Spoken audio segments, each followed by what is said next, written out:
Special report में आपका बहुत बहुत स्वागत। मैं हूं आपके साथ मनूरा सक्सेना। केंद्र सरकार ने मौजूद वक्फ बोर्ड में बड़े बदलाव के लिए आज लोकसभा में संशोधन विधेयक पेश कर दिया है।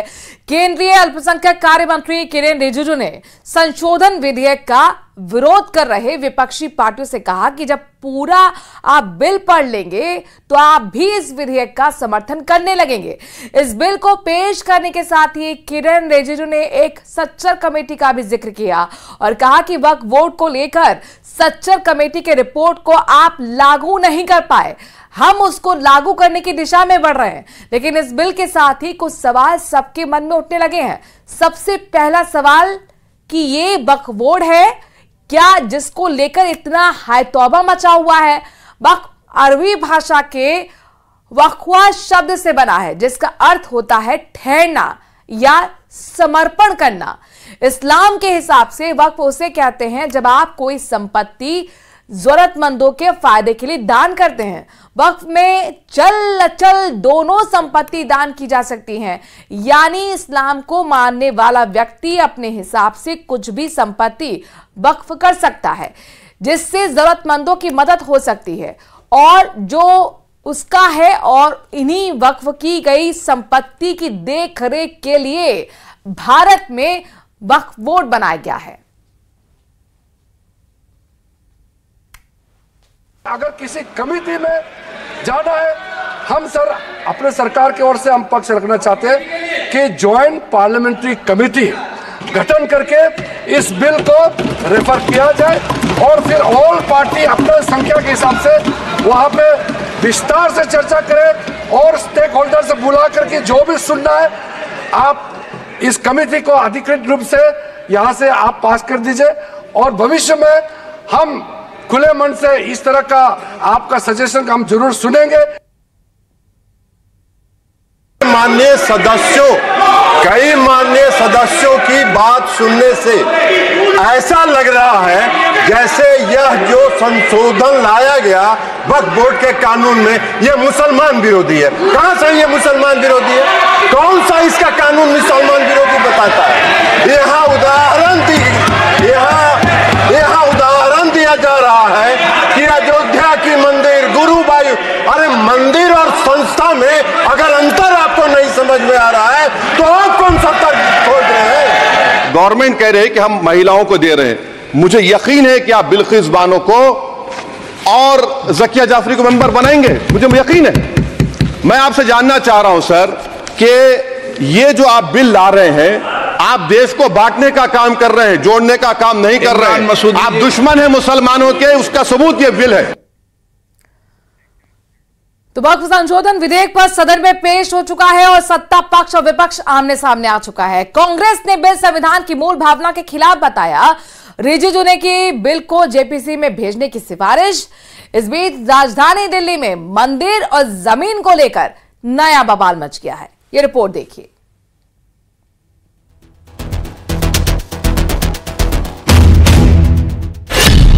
दिल्ली में वक्फ की जमीन पर संग्राम। जंगपुरा में मंदिर की जमीन पर जंग। चावड़ी बाजार में वक्फ की मनमानी। क्या है दिल्ली में वक्फ विवाद की कहानी? जंगपुरा के शिव मंदिर पर महाभारत छिड़ी है। साल 2019 की दिल्ली अल्पसंख्यक आयोग की रिपोर्ट के मुताबिक ये मंदिर अवैध तरीके से बनाया गया। अगर रिपोर्ट की बात करें तो ये रिपोर्ट है, फैक्ट फाइंडिंग रिपोर्ट है। The illegal status of religious spaces in and around West Delhi की ये रिपोर्ट है जुलाई 2019 की। ये रिपोर्ट बनाई गई थी दिल्ली माइनॉरिटीज कमीशन के द्वारा, गवर्नमेंट ऑफ दिल्ली के, और ये लीगल स्टेटस पे बात करती है जो रिलीजियस स्पेसेस हैं दिल्ली में। इसी रिपोर्ट में आगे के पेजेस पे आप देखेंगे कि एक लिस्ट है जिसमें इसमें लिखा है कि इलीगल रिलीजियस स्ट्रक्चर्स जो कमिटी ने पाए फैक्ट फाइंडिंग के दौरान उनके फोटोज अटैच्ड हैं और उसमें एक मंदिर है, ये मंदिर जंगपुरा ऑन रोड। ये वो मंदिर है जहाँ से अभी हम रिपोर्ट कर रहे हैं। आप ये देख सकते हैं मंदिर के नीचे, फोटो के नीचे, legal status of religious spaces in and around West Delhi July 2019 mentioned है। लेकिन मंदिर की देखभाल करने वाले पुजारी का दावा है कि न तो मंदिर को लेकर कोई नोटिस जारी किया गया और न ही उन्हें कभी मंदिर के अवैध होने की आधिकारिक जानकारी दी। 62 से ये मंदिर बना हुआ है, आप देख लो, इसकी स्थापना देखो, बहुत पुराना लगा हुआ है ये बोर्ड और रजिस्ट्रेड भी है, नंबर भी है इसका, देखो ऊपर जी। तो 62 में निर्माण हुआ था। हाँ, इसका 62 में ये स्थापना हुई है इस मंदिर की और जब से अब तक ये हम ही संभालते आ रहे हैं। ऐसा कोई नोटिस नहीं आया, ना दिल्ली सरकार से, ना कुछ ऐसा, जैसा शुरू से ऐसा आता है वैसे ही आ रहा है। इसी सिलसिले में जब इंडियन यूनियन मुस्लिम लीग के सांसद मोहम्मद बशीर से सवाल किया गया तो उन्होंने कहा कि जवाब दिल्ली सरकार को देना चाहिए।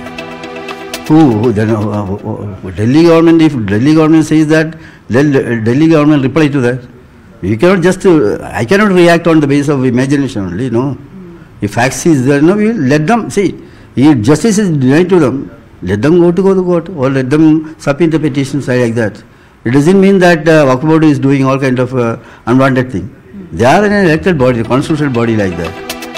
लेकिन वक्फ पर छिड़े संग्राम की ये एक कहानी नहीं है। दिल्ली के ही चावड़ी बाजार से भी वक्फ की मनमानी की खबर आई है।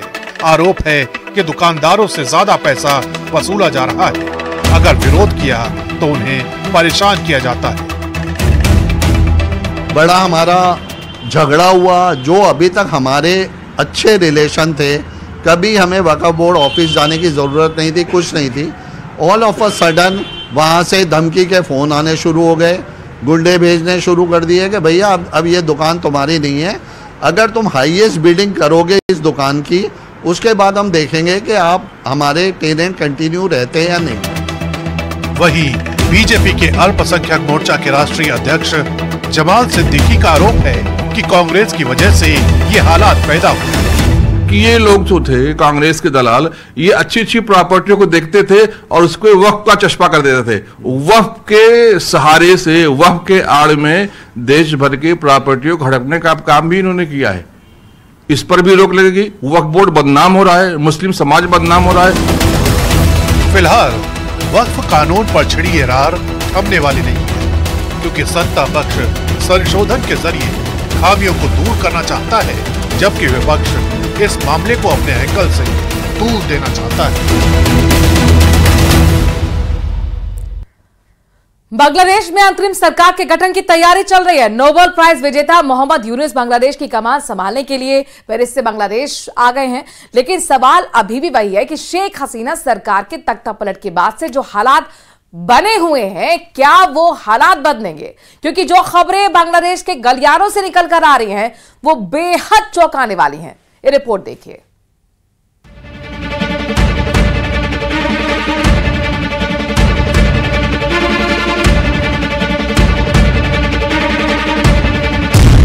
क्या सुधरेंगे बांग्लादेश के हालात? क्या अंतरिम सरकार से बदलेगी तस्वीर? क्या थमेगी हिंदुओं के साथ हिंसा? बांग्लादेश एक झटके में जिस देश की राजनीति तहस नहस हो गई। बांग्लादेश जहां हैप्पीनेस इंडेक्स को ऐसी नजर लगी कि देखते ही देखते देश के कई जिले आग की लपटों में घिर गए।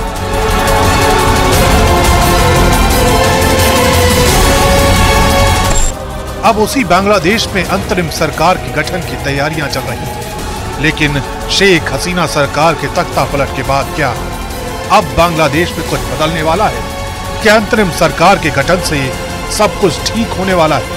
ये सवाल इसलिए क्योंकि शेख हसीना के बेटे सजीव वाजेद ने दावा किया है कि बांग्लादेश में कानून व्यवस्था पूरी तरह से ध्वस्त हो चुकी है। नहीं, हम कोई फैसला नहीं लिए हैं। ये बात अभी भी ठीक है। बांग्लादेश का सिचुएशन आप अगर देखें क्या चल रहा है, वहां तो कोई लॉ एंड ऑर्डर नहीं है, लूटपाट चल रही है कंप्लीट देश में। आपके वीडियो में देखा जाता है। सो यहाँ कोई पुलिस नहीं है, यहाँ कोई सुप्रीम कोर्ट नहीं है, कुछ भी नहीं है। बांग्लादेश में लोकतंत्र पूरी तरह से खंड खंड हो चुका है। पहले शेख हसीना सरकार का तख्ता पलट किया गया, अब सेना के पूर्व अधिकारियों के घरों को भी टारगेट किया जा रहा है। रिटायर्ड मेजर मोहम्मद अली सुमान के घर की बेहद डराने वाली तस्वीरें आई हैं। रिटायर्ड मेजर का दावा है कि बांग्लादेश नेशनलिस्ट पार्टी और जमात से जुड़े लोगों ने उनके घर को आग के हवाले कर दिया। यही वजह है कि सजीब वाजेद का कहना है कि बांग्लादेश में इस वक्त जो भी कुछ हो रहा है वो संविधान के खिलाफ है। तो हो रहा है, it is all extra constitutional. संविधान में ये कुछ भी नहीं है। संविधान में इंटरिम गवर्नमेंट बोला कुछ भी नहीं है। संविधान में प्राइम मिनिस्टर अगर रिजाइन करे तब पार्लियामेंट कंटिन्यू करना चाहिए एवं न्यू इलेक्शन होना है। बांग्लादेश में हालात पहले ही बेकाबू हैं और अब यहाँ चीफ जस्टिस के इस्तीफे की भी मांग उठने लगी है।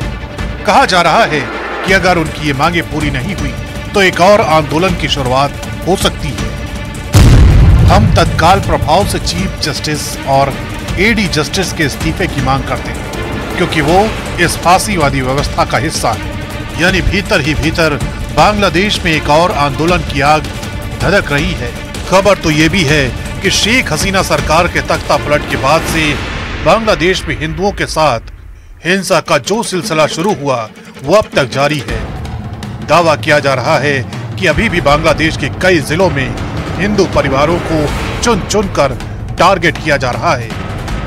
ये किसी भी प्रकार सहन नहीं किया जा सकता। हिंदुओं के घर जलाए जा रहे हैं, हमारी भोली भाली बेटियों की इज्जत से खिलवाड़ किया जा रहा है, बलात्कार किए जा रहे हैं,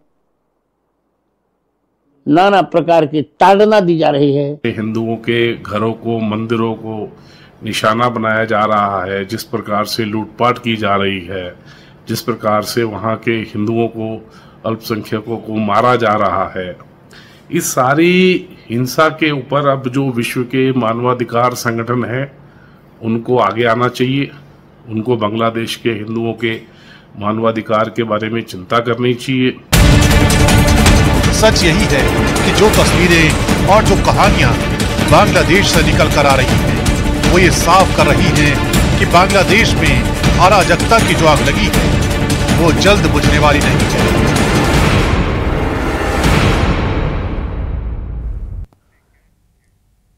अमेरिका में एक पाकिस्तानी नागरिक की गिरफ्तारी के साथ ही कई खुलासे होने की संभावना जताई जाने लगी है। जैसे जैसे जानकारी इकट्ठा की जा रही है वैसे वैसे अमेरिका जांच एजेंसियों के होश उड़ रहे हैं। दरअसल अमेरिका में 46 साल के पाकिस्तानी नागरिक आसिफ मस्जिद को गिरफ्तार किया गया है। इस शख्स की गिरफ्तारी से डोनाल्ड ट्रंप पर हुए हमले का बहुत बड़ा राज सामने आ सकता है। ये रिपोर्ट देखिए।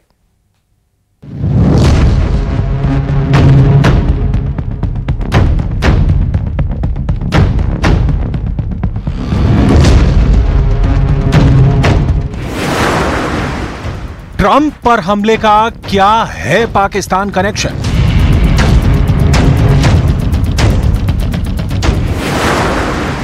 ईरान की साजिश का कैसे निकला पाकिस्तान एंगल?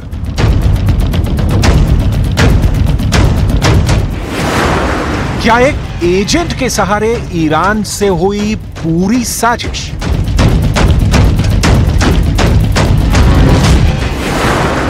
ईरान के पाकिस्तानी प्यादे की कैसे खुल गई पोल?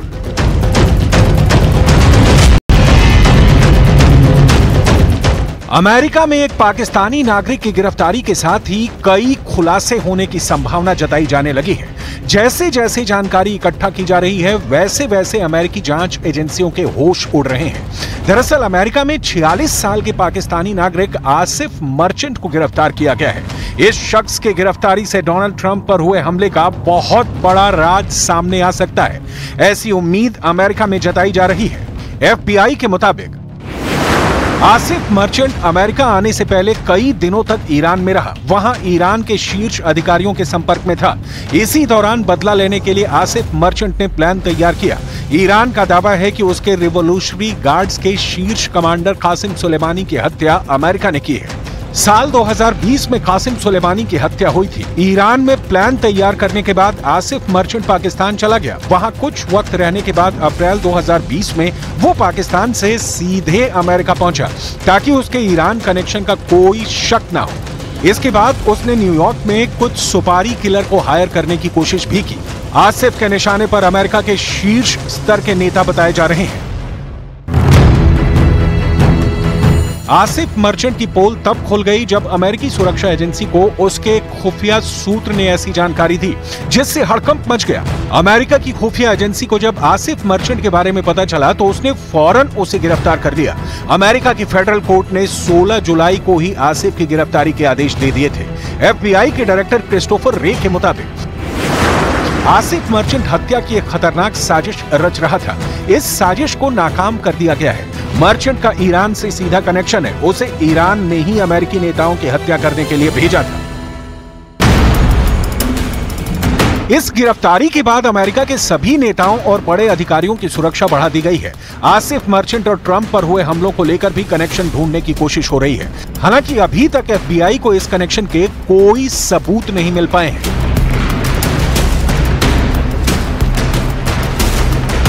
अमेरिका में जल्द राष्ट्रपति चुनाव होने वाले हैं। चुनाव में कैंपेन के दौरान आतंकी हमलों का भी खतरा है। रिपब्लिकन पार्टी के राष्ट्रपति पद के उम्मीदवार और अमेरिका के पूर्व राष्ट्रपति डोनाल्ड ट्रंप पर 13 जुलाई को हमला हो चुका है जब वो पेंसिल्वेनिया के बटलर शहर में एक रैली कर रहे थे। इस हमले में गोली ट्रंप के कान को छूते हुए निकल गई थी। हालांकि इस दौरान सुरक्षा में मौजूद शार्प शूटर्स ने हमलावर को मार गिराया था। अब आसिफ मर्चेंट की गिरफ्तारी के बाद अमेरिकी सुरक्षा एजेंसियों के कान खड़े हो गए हैं और वो उगलवाने की कोशिश में हैं कि उसके लिंक कहां तक फैले हुए हैं। ट्रंप को ईरान में सुलेमानी की हत्या का दोषी माना जाता है और ईरान ने अब तक ये भी नहीं कहा कि सुलेमानी के मर्डर का उसका बदला अभी पूरा हुआ है। 3 जनवरी 2020 को ईरान के जनरल कासिम सुलेमानी की बगदाद में ड्रोन हमले में हत्या कर दी गई थी। ये ड्रोन अमेरिका का था जिसे CIA ऑपरेट कर रही थी। ये सब तब अमेरिकी राष्ट्रपति डोनाल्ड ट्रंप के आदेश पर हुआ था। सुलेमानी इराक और सीरिया में आतंकी संगठन इस्लामिक स्टेट के खिलाफ लड़ने के लिए मशहूर हुए थे।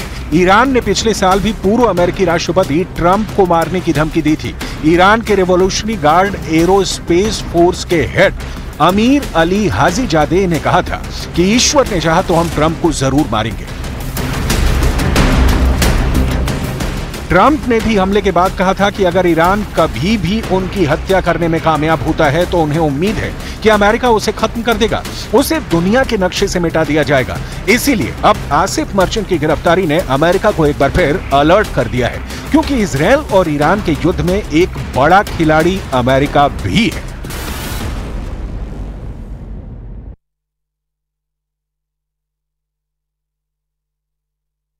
झटकों से दहल उठी। रिएक्टर स्केल पर भूकंप की तीव्रता 7.1 मापी गई।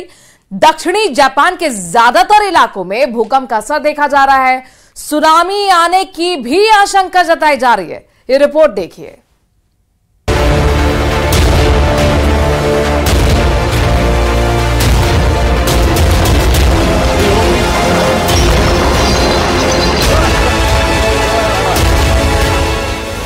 सड़क हिल गई, गाड़ियां झूलने लगी। मॉल की इमारत में लगे जोरदार झटके।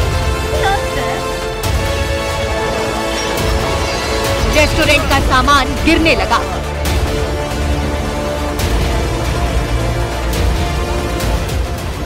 जापान की धरती एक बार फिर भूकंप से दहल उठी, जहां से रोंगटे खड़े कर देने वाली ये तस्वीरें सामने आई हैं।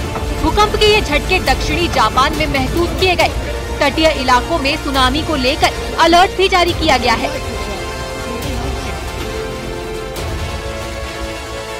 मंजर कितना भयानक है वो देखने से ही अंदाजा लग जाता है। सड़क पर कुछ गाड़ियां सिग्नल पर रुकी हुई है, लेकिन तभी अचानक धरती हिलने लगी, जिससे कार में सवार लोग भी खौफ में आ गए। भूकंप के इतने तगड़े झटके लगे कि गाड़ियां झूलती नजर आई। सड़कों पर लगे पोल भी डोलने लगे। अब ये दूसरी तस्वीर देखिए। यहाँ एक विशालकाय मॉल में भूकंप आते ही अफरा तफरी मच गई। लोगों के माथे पर शिकन आ गई। मॉल में इतनी दहशत पैदा हो गई कि जो जहाँ था वहीं रुक गया। कुछ लोग जान बचाने के लिए जमीन पर बैठ गए।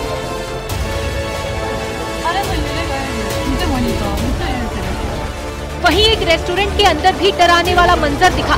जैसे ही भूकंप आया, रेस्टोरेंट के अंदर रखा सारा सामान गिरने लगा।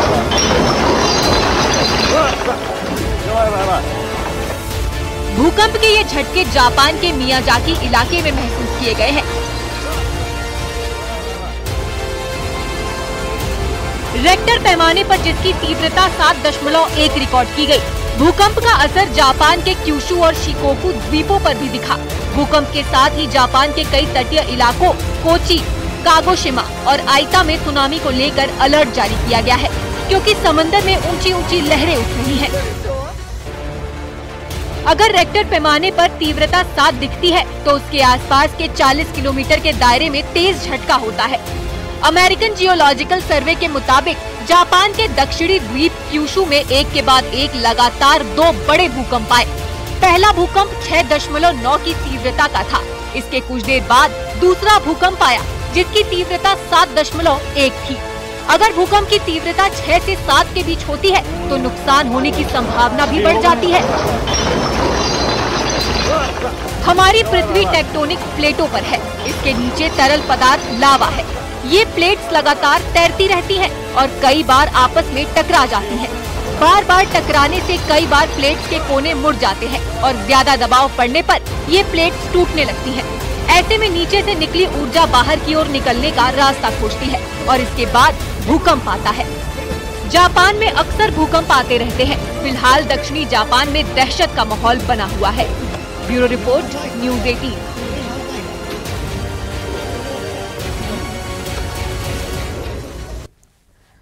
और इसी के साथ स्पेशल रिपोर्ट में आज के लिए इतना ही। आगे देखिए मारो राजस्थान।